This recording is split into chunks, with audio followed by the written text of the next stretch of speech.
ಪ್ರತಿಯೊಂದು ಬಾರಿ ಬೆಳಗಾಂದಲ್ಲಿ ಉತ್ತರ ಕರ್ನಾಟಕದಲ್ಲಿ ಅಧಿವೇಶನ ಆದಾಗ ಕಿತ್ತೂರು ಕರ್ನಾಟಕದ ಜನ, ಕಲ್ಯಾಣ ಕರ್ನಾಟಕದ ಜನ ಭಾಳ ಅಂದ್ರೆ ಭಾಳ ಖುಷಿ ಪಡ್ತಾರೆ.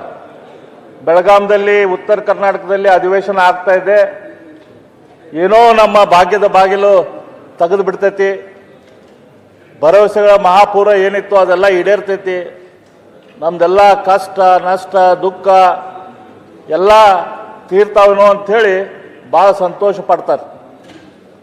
ಇಡೀ ರಾಜ್ಯದಿಂದ ಎಲ್ಲ ಕಡೆ MLAಗಳು ಬರ್ತಾರೆ, ಇಡೀ ರಾಜ್ಯದಿಂದ ಜನಪ್ರತಿನಿಧಿಗಳು ಇಲ್ಲಿರ್ತಾರೆ, ಅಧಿಕಾರಿಗಳು ಇರ್ತಾರೆ, ನಮ್ಮ ಪತ್ರಿಕಾ ಮಿತ್ರರು ಕೂಡ ಇರ್ತಾರೆ. ಇವರೆಲ್ಲರೂ ಕೂಡಿ ಉತ್ತರ ಕರ್ನಾಟಕಕ್ಕೆ ಒಳ್ಳೇದೇನೋ ಮಾಡ್ತಾರೋ ಅಂಥೇಳಿ ಕಾಯ್ತಾರೆ, ಖುಷಿ ಪಡ್ತಾರೆ.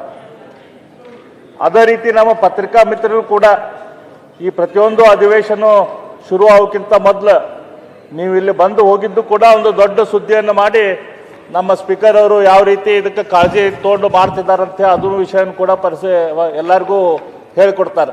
ಹಾಗಾಗಿ ಜನರ ಅಪೇಕ್ಷೆ ಏರ್ತಾ ಹೋಗ್ತೈತಿ. ನಾನು ಮೊನ್ನೆ ನೋಡ್ತಾ ಇದ್ದೆ 8ನೇ ತಾರೀಕಿನ ಪೇಪರ್ ಹೆಡ್ಲೈನ್ಸು, ಉತ್ತರದ ಪ್ರಶ್ನೆಗಳಿಗೆ ಅಧಿವೇಶನ ಅಂತೆ ಕನ್ನಡಪ್ರಭದಲ್ಲಿ ದೊಡ್ಡ ಹೆಡ್ಡಿಂಗ್. ಉತ್ತರದ ಕರ್ನಾಟಕದ ಏನು ಪ್ರಶ್ನೆಗಳಿದಾವಲ್ಲ ಅದಕ್ಕಾಗಿನ ಅಧಿವೇಶನ ಐತಿ, ಇದಕ್ಕೊಂದು ಉತ್ತರ ಸಿಗ್ತೈತಿ ಅಂತೇಳಿ. ಉತ್ತರ ಕಲ್ಯಾಣದ ನಿರೀಕ್ಷೆ ಅಂತೆ ಸಂಯುಕ್ತ ಕರ್ನಾಟಕದಲ್ಲಿ ಹೇಳಿದ್ರು. ಉತ್ತರದ ಕಲ್ಯಾಣ ಏನಾಗಬೇಕಾಯಿತು ಅದರದ ನಿರೀಕ್ಷೆಯನ್ನು ನಾವು ಇಟ್ಕೊಂಡಿದ್ದೇವೆ ಅಂತ ಹೇಳ್ತಾ ಇದ್ರು.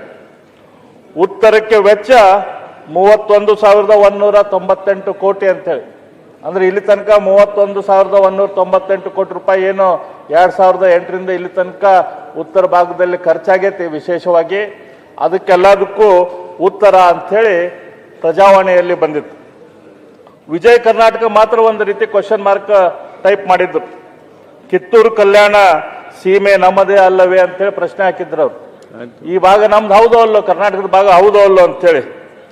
ಈ ರೀತಿ ಜನರ ಆಸೆ ಆಗಲಿ ಅಪೇಕ್ಷೆ ಆಗಿ ಇದಕ್ಕೆಲ್ಲದಕ್ಕೂ ಪ್ರತಿಬಿಂಬವಾಗಿ ಇವತ್ತು ನಮ್ಮ ಈ ಉತ್ತರ ಕರ್ನಾಟಕದ ಅಧಿವೇಶನ ನಡೀತಾ ಇದೆ.